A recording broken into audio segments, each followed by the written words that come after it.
এই ভূত ভবিষ্যৎ জানার এবার কালিকা পুরাণ যারা পড়েছেন, কালিকা পুরাণে তন্ত্রকালীর কথা উল্লেখ আছে, মা মহাকালীর কথা উল্লেখ আছে।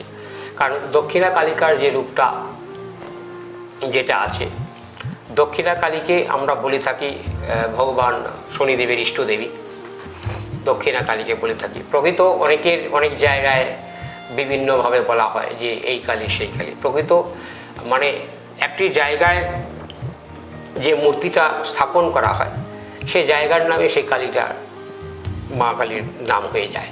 কিন্তু প্রকৃত মা কালীর নাম এরকম নয়। মানে মা কালীর 108টা রূপ আছে।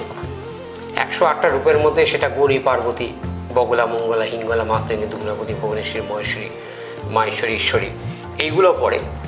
কিন্তু ভূত ভবিষ্যৎ বলা যায় সেটা কালীর সাধনার মাধ্যমে।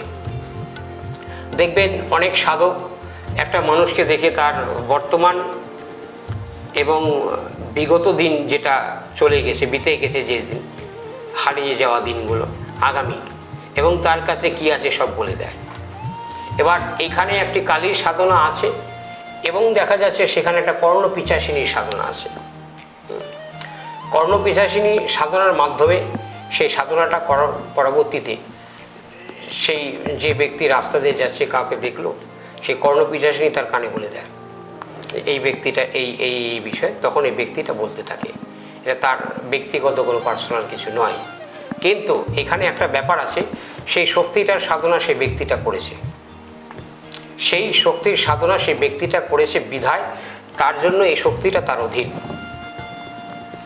তার জন্য সেই শক্তিটা তার অধীন।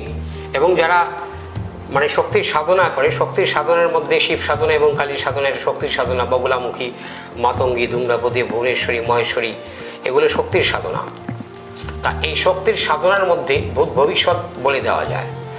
আর প্রকৃত অনেক মানে শ্রীমদ্ ভাগবত গীতায় শ্রীকৃষ্ণের সাধনার কথা উল্লেখ নেই। শ্রীমদ্ ভাগবত গীতায় ভক্তিযোগের কথা আছে, মানে গীতার দ্বাদশ অধ্যায়ে জ্ঞানযোগের কথা উল্লেখ আছে, ভক্তিযোগের কথা উল্লেখ আছে, কর্মযোগের কথা উল্লেখ আছে, প্রেম যোগের কথা উল্লেখ আছে।